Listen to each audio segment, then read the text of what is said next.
You have a right to accommodations, even in divorce, just like in school. So if ADHD impacts your ability to process information or manage logistics, you're allowed to ask for clarity. You're allowed to ask for breaks. You're allowed to ask for a different form of communication, like, nope, not even going to deal with that. You need to put it in writing. So that you have that time to really consider what is being asked of you. The other thing is you do not need to be perfect. The only thing you need to do, and I know this is an only, yeah, right, Tracy, only, but you need to be consistent. Courts don't care if your laundry piles up or your house isn't perfect. They care about stability. Welcome to the Divorce Survival Guide podcast, where we have open and honest conversations about co-parenting, separation, divorce, and the hardest question of all, should you stay or should you go? I'm Kate Anthony, your Divorce Survival Guide, and I'm here to help you navigate some of the roughest waters you've ever swum in and answer some of your toughest questions. I've been to hell and back. And now it's my mission in life to help you get to the other side of this process with your sanity and your heart intact.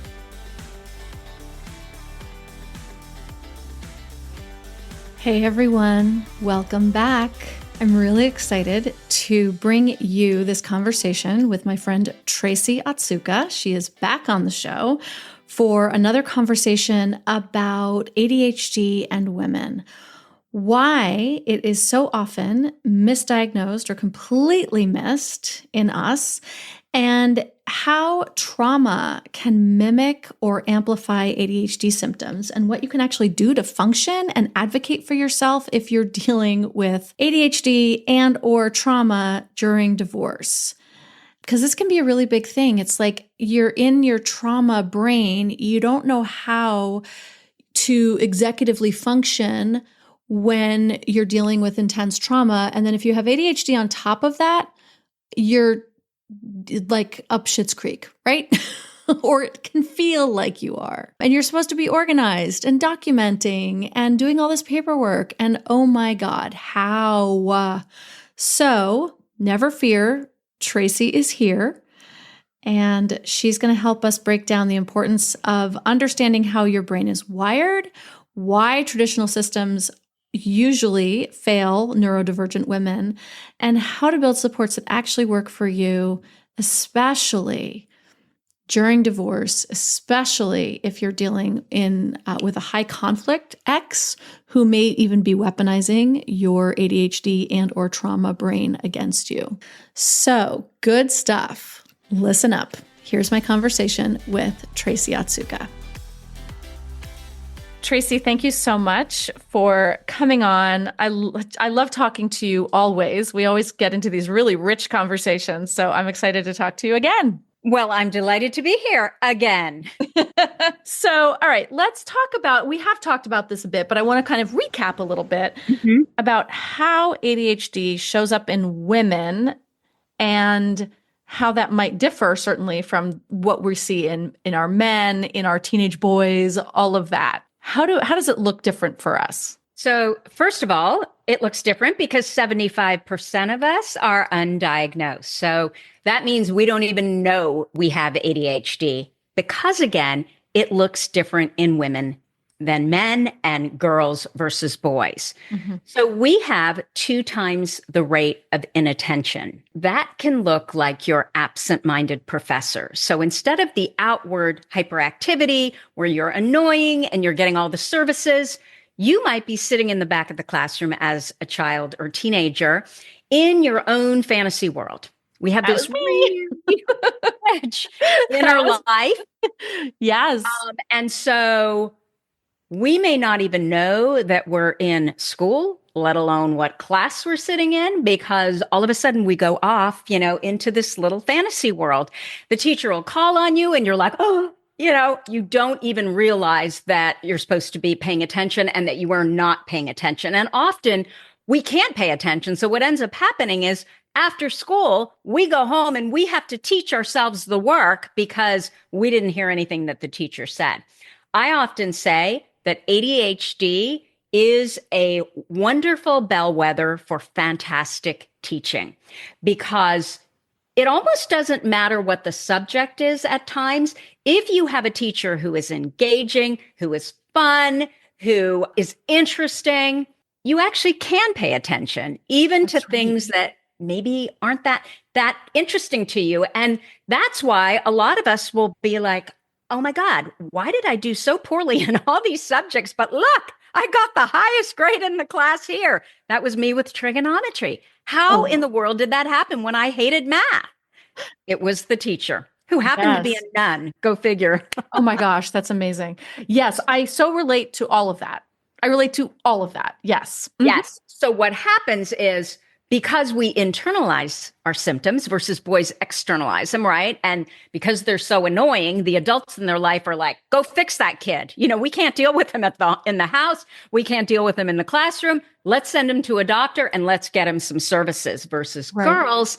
They're not as annoying. In fact, often they're really good girls and they're people pleasers. And so those are the girls, and the hyperactivity is in their brain, not physically in their body or so in their body. And so instead, they get diagnosed with anxiety and depression. Where ADHD is also different is that girls tend to be diagnosed later, usually around puberty. What a lot of people believe is that, well, if you don't have all your symptoms of ADHD when you're a young child, it can't possibly be ADHD. Well, I know for me and most women I speak to, it normally comes up around puberty. Sometimes, like if they're so hyperactive, sometimes you'll see it when they're really young. But the hyperactivity is different. It's like chattiness, right? Rather than being annoying. And, to society, you have a young girl and she's chatty. It's kind of charming.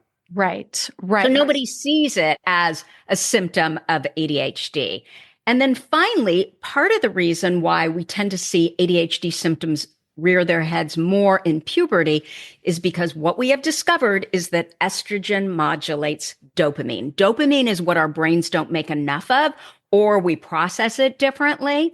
So what that means is during times where your hormones are fluctuating or jumping around or, petering out, like puberty, pregnancy, postpartum, and then, of course, perimenopause and menopause, that is when you will typically see more symptoms of ADHD. Ugh, yes. Again, also hard relate.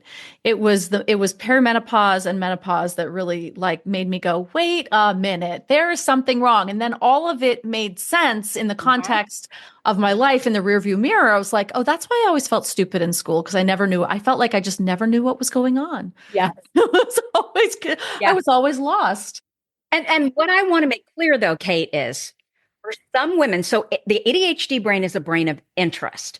If you are interested, you have none of the executive function deficits like struggling to plan, time management, organization, all of the kinds of things that you need to get things done. For some women, especially, school can be your area of interest. So there are some women that never struggled in school. That was actually the area where they excelled. But for a lot of us, not it.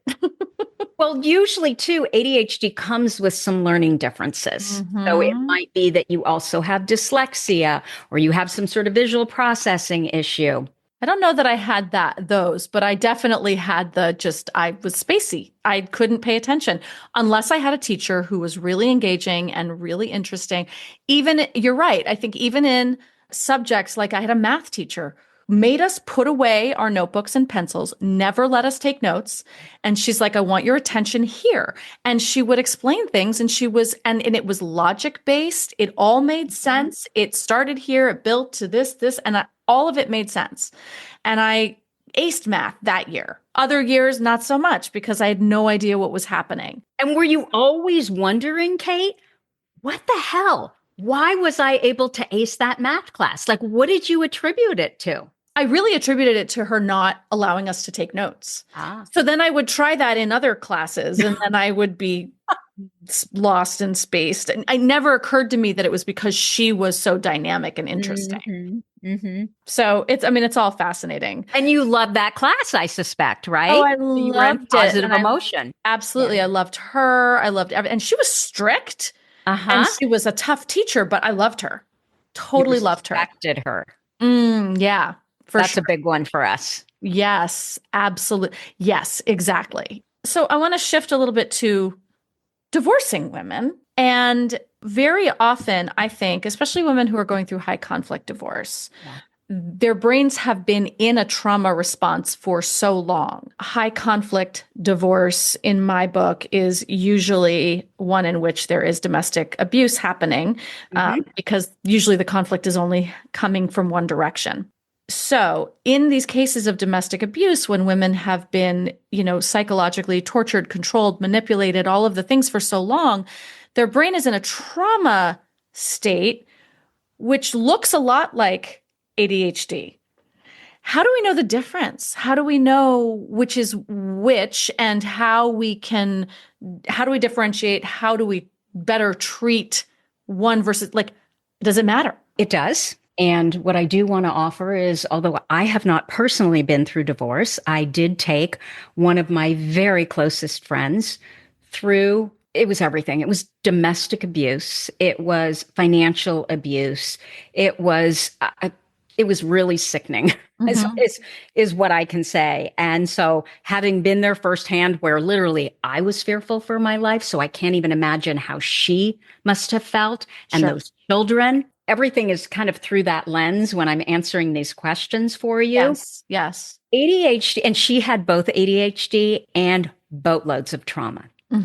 So ADHD is how your brain is wired. It's a neurodevelopmental condition, usually present from birth, and it affects executive functions, what I was talking about before: attention, working memory, impulse control, motivation. Trauma, on the other hand, is how your brain protects you.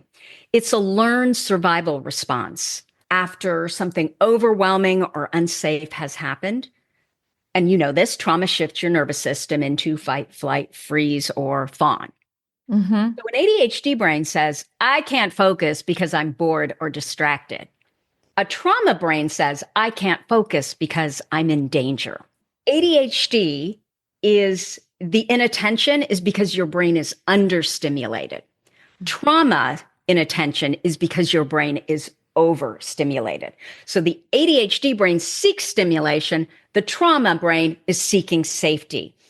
You can have both, and trauma makes ADHD worse because the symptoms are so similar. So if you have the ADHD symptoms of, forget the similar ones: forgetfulness, trouble focusing, emotional dysregulation, you have trouble sleeping, you feel overwhelmed, you're anxious, you shut down under stress.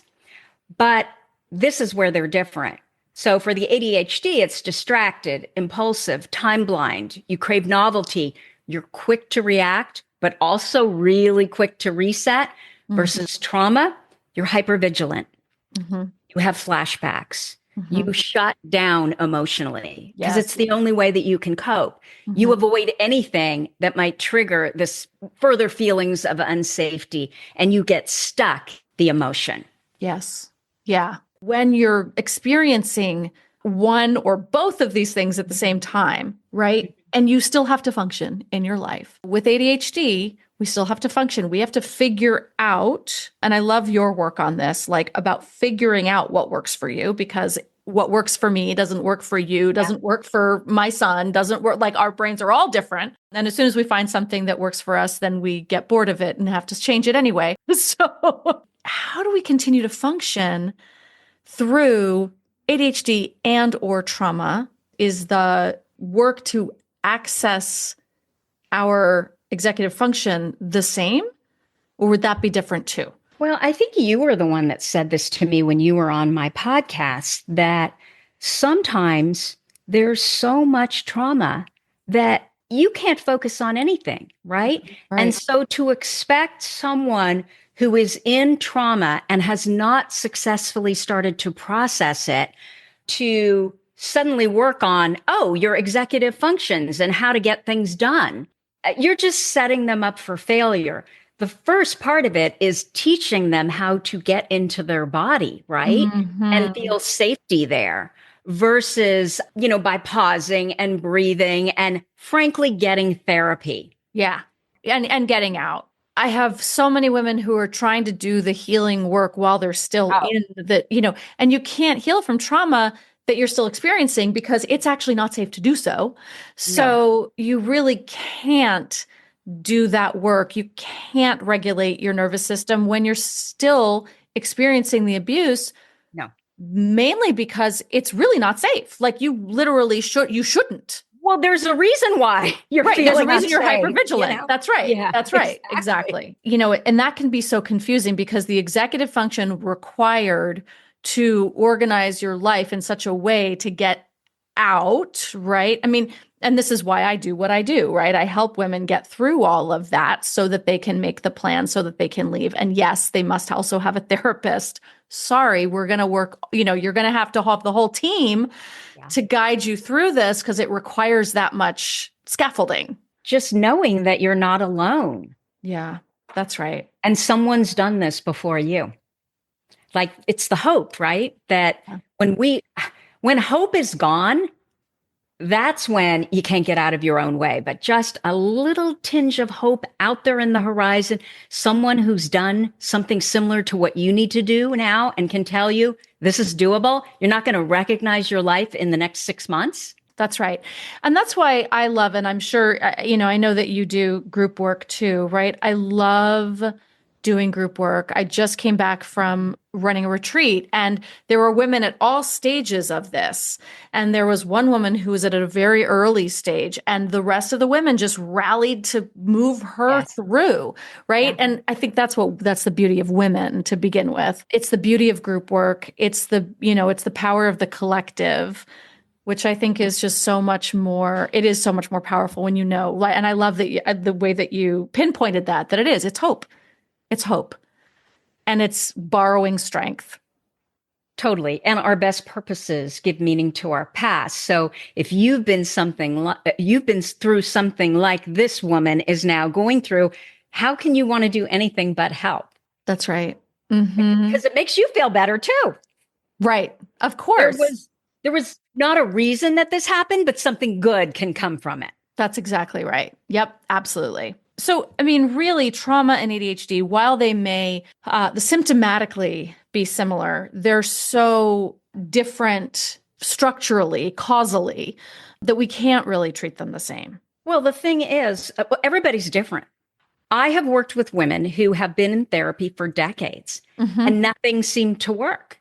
And then all of a sudden, right place, right time with the right message. And all of a sudden, everything turns around and opens up. So I used to be scared of trauma where it was like, nope, you need to go work with a therapist. And I still recommend you go work with a therapist. But I will say that for some women, it's literally all about self-advocacy. And once they figure out who they actually are, everything can change for them. I mean, because that's the foundation. And that is how they ended up in that marriage to begin with. They were being someone who wasn't them. That's right. They were living someone else's life. Yeah, sure, I can do this, I can do that, and never once thinking about, well, what is it that I actually want? And what do I need to do for me? It's different I think for everyone. I think you're right. My work, when I work with women and in my online program, the first thing we do is the self-work. Who are you, right? When people are trying to decide whether to stay or go, it's like, well, let's first figure out who you are because you probably forgot. So we'll ground in that first. We're not looking at them. We're not looking at the other person. We're looking at you, right? So we're so aligned in that. And also I have very similar experiences with most of my clients who come to me and they've like, yeah, I've been in therapy for a really long time. And like, but I get it. But now what do I do? What do I do with it? Right. Yeah. And that's where a coach comes in so handy. Like that's what we do. We pick up the baton at yeah, I get it. But now what do I do with all of that information? How do I process that? We're going to take a quick break. And when we come back, I want to talk a little bit. I want to flip the script a little bit and talk about what if your partner starts to use maybe your ADHD diagnosis against you? Divorce is overwhelming. I know. I've been there. That's why I created a set of tools to help my private coaching clients navigate the process with clarity and confidence. Now those same tools are available to you in the Divorce Survival Guide Resource Bundle, a collection of over 20 documents to support you at every stage. Inside, you'll find things like how to tell your kids you're getting a divorce, a comprehensive parenting plan template, questions to ask when hiring an attorney, tools for processing relationship grief, plus my divorce planner to track everything from finances to custody arrangements, and 20 more resources I can't even get into listing here. These are the exact resources I created for my clients, now available for anyone going through divorce. You don't have to do this alone. Get the bundle today at kateanthony.com/bundle. Divorce is hard. No question about it. The uncertainty, the isolation, it can feel like you're drowning. But you don't have to go through this alone. There's a place where you can gather with other women going through divorce and get expert advice from professionals like me. Phoenix Rising, a divorce empowerment collective. Phoenix Rising is an ongoing group coaching program designed to walk you through some of the hardest parts of your divorce in community with other women who are going through it too. In Phoenix Rising, you get 3 live coaching sessions with me every month, plus a guest expert call with a top industry professional every month. You'll learn exactly what to do, when and how, but more importantly, you'll have a community of women who truly understand. Because when women come together and share their stories, something powerful happens. We rise, we gain strength, we reclaim our voices, and we move forward, not just surviving, but thriving. Inside Phoenix Rising, you'll get expert guidance, a safe and supportive space, and the kind of sisterhood that changes everything. Enrollment is always open, so join us at kateanthony.com/decided today. That's kateanthony.com/decided, and we will welcome you with open arms.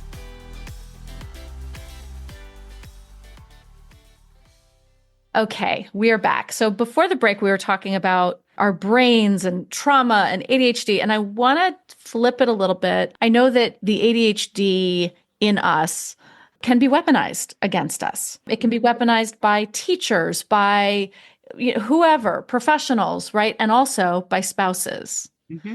What do you say to people who say, well, my husband says I have ADHD and I can't, blah, blah, blah, or I'm a mess, or I can't be a parent, or I'm not safe to parent because I can't focus. I mean, all of that. Okay. So first of all, what I want to say is I don't know better parents than parents, women. I'll say women with ADHD. I don't believe that being a good parent means that you're always on time for pickup, that your house is immaculate, that your car is perfect, that you get all the paperwork in. What makes a good parent is someone who can connect with their child on an emotional level and make them feel safe. Yes. And often you'll have one partner, especially in a divorce, especially in an abusive, situation where, hey, they may be great on all of that ticking the boxes stuff. Right. But from an emotional level, their kids are scared of them. Their partner's scared of them. I'm just thinking of myself. The parents of their friends are scared of them. That's right. There's nothing nurturing. There's nothing. It's just all trauma, and it's all dysregulating to the nervous system. So just because you're, Pinterest perfect does not mean that you're a good parent. First thing I'd say is learn what ADHD actually looks like. Don't listen to anyone else, because the one thing that I want to say and make sure that your listeners hear is that 43% of people with ADHD are actually in excellent mental health. This was part of a study out of Canada in 2022. It was a big study. And so just because you have ADHD does not mean that you are necessarily struggling, number one. Mm-hmm, mm-hmm. So it can be the best diagnoses that ever happened to you, because once you figure it out, you're like, oh my God, now I understand what my brain looks like. I would say, read my book, ADHD for Smartass Women. Mm-hmm. Read Dr. Ned Hallowell's book, ADHD 2.0. You can listen to my podcast and really find out, what does ADHD actually look like? Then when it comes to your partner, I would say it before they can. So yes, I have ADHD. Here's what it looks like. And here's what I've put in place to manage it. You look accountable, you look proactive, you look informed, and they look friggin' petty. Mm-hmm. If your Yes. ex is weaponizing your ADHD, you need to double down on knowing who you are. Do not absorb their narrative. Stick to facts. What supports do you use? What strategies actually help you parent, work, manage life, and document everything? Mm-hmm. Keep your confidence intact, because the courts and your kids, they're going to feel that. As I'm saying all this, I also, once you understand what ADHD actually looks like, and I will say that I have never met a woman with, because I work with women, a woman with ADHD who was not truly brilliant at something. And I mean, no one. So once you discover what ADHD actually is and looks like, I want you to start getting angry when you find out just how brilliant you really are. And I want you to be excited about what your future holds, because, oh my gosh, what would life look like if I could actually be me and I wouldn't be gaslit every day? The other thing I want to talk about are gender roles and stereotypes. Yes, roles, please. especially for ADHD women. Yes. Gender roles and stereotypes expect us to be organized and calm and nurturing and on top of everything. And we know that ADHD can make those roles harder to perform because our brains are wired differently. So instead of getting support, we get shame. Instead of being seen as, oh, she's struggling, we're labeled as lazy or messy or dramatic or, just too much. And that's not only unfair, it's completely sexist, because I will tell you that men are never held to that standard. They forget a birthday and it's like, oh, it's just typical guy stuff, right? We forget and it's moral failure. And if he's managing work and the kids, people are going to expect that he's going to have a housekeeper. Maybe he has a nanny. He for sure is going to get a tutor for his kid, right? Yeah. And that's seen as smart delegation. If we do the same, we're shamed for it. We're supposed to do everything. He misses a school event and it's like, oh, well, he's working hard for his family. We miss one. And oh my gosh, she's a horrible mother. Awful. That's So right.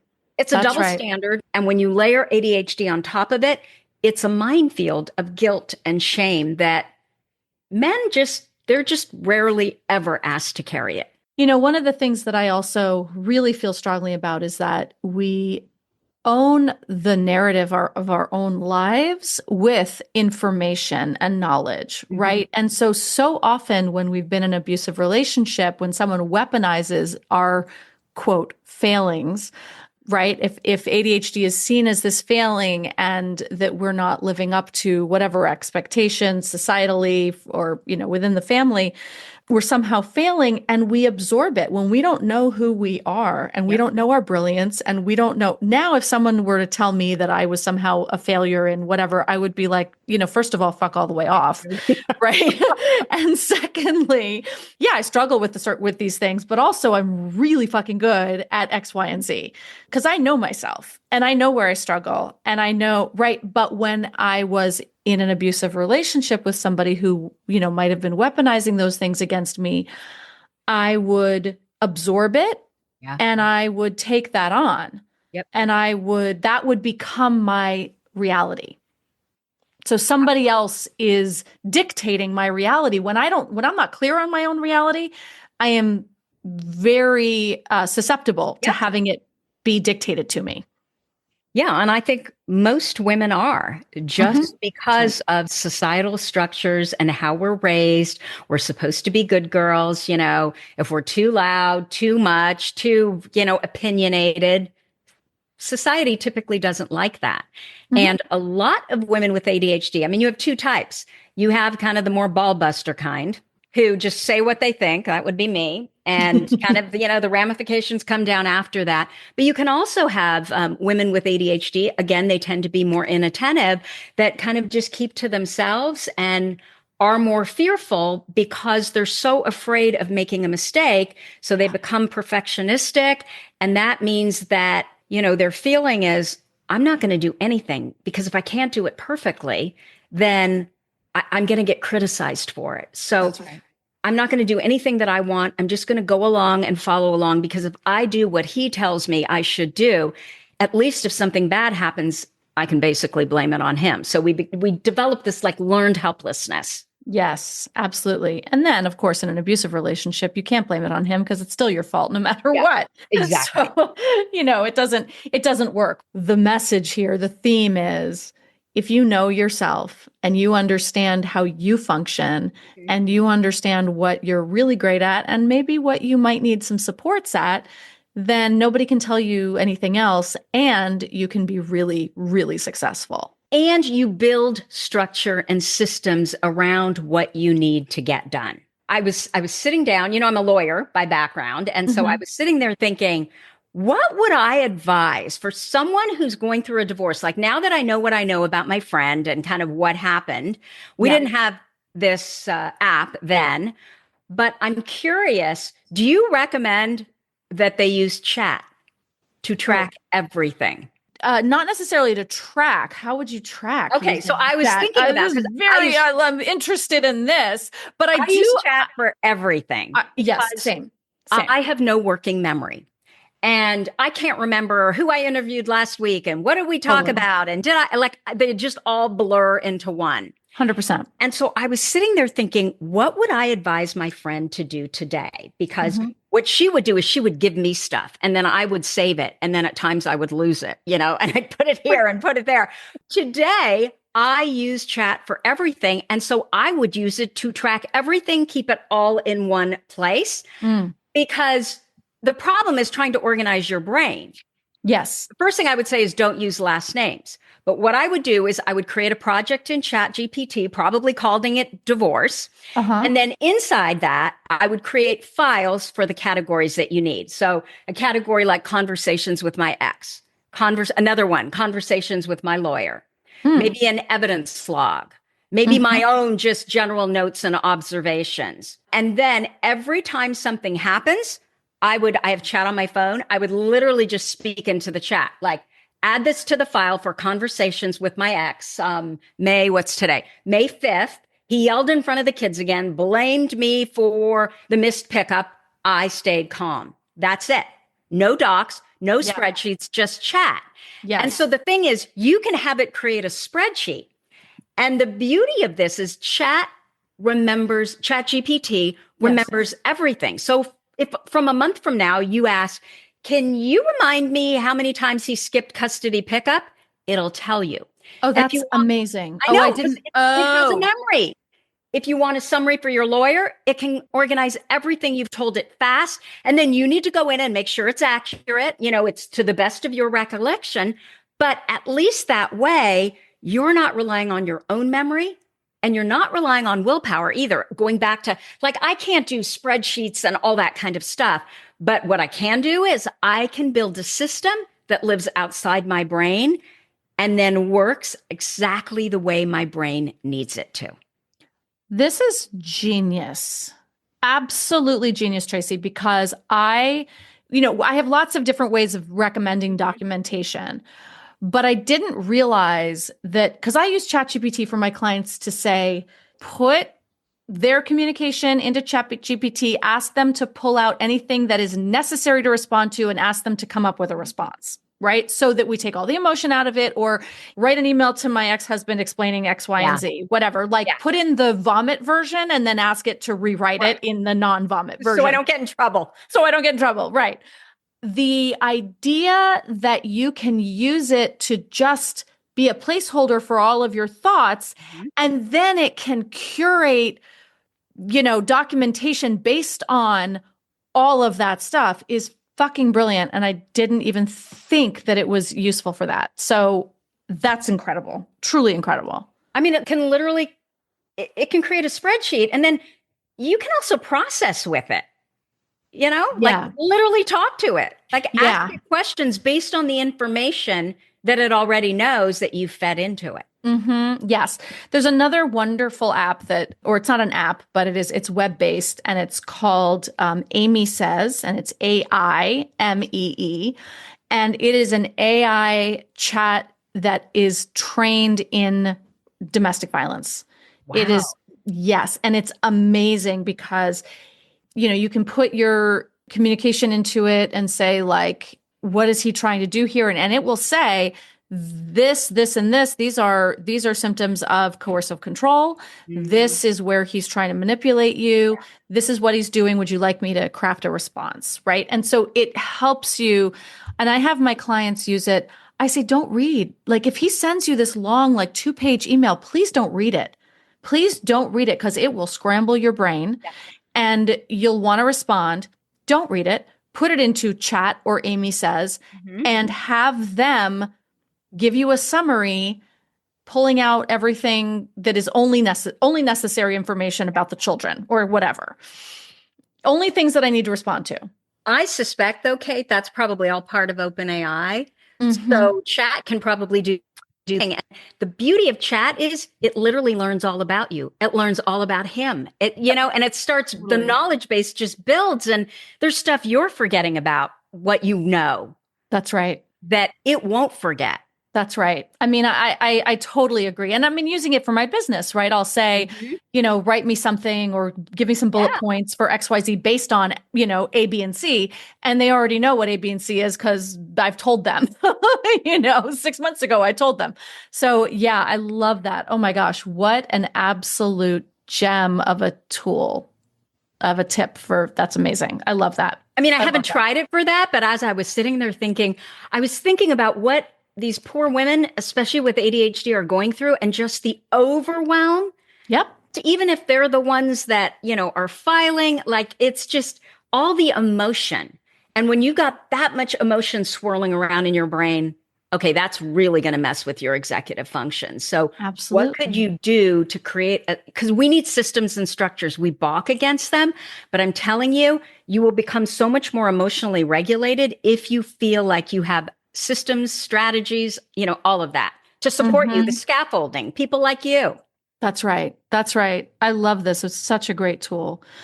Okay. Any last words of wisdom, love, support for women going through divorce with ADHD, trying to keep their heads above water, besides and including, guys, seriously, read Tracy's book, listen to her podcast. She's absolutely brilliant. Join her programs, please.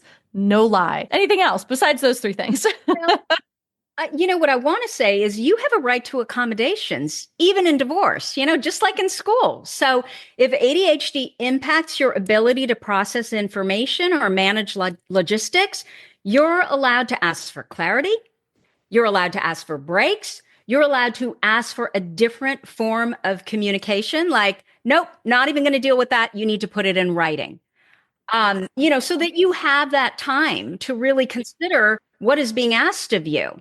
The other thing is you do not need to be perfect. The only thing you need to do, and I know this is an only, yeah, right, Tracy, only, but you need to be consistent.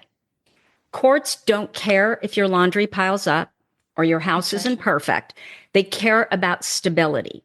That's so right. Show that you can create routines. You can meet deadlines. Oh, I know. Apple Watch or a smartwatch connected to your iCal or Google Calendar in my case, and then connected to my Alexa. And I get reminders. I know she's a little bitch and she'll mouth off. Right. You can't, She's can't right say here. her name. Right here, eavesdropping. Yeah, we call her you-know-who. Yeah, exactly. I never miss, because you don't want to miss a meeting if you can at all, help it. And if you think about all the negative emotion you're going through, and we really struggle with negative emotion, it makes sense that you might forget a meeting or two. I remember that happening to my friend, but that can never happen if you've got reminders popping off all over. That's right. And just knowing that you've got that set up right away calms your nervous system.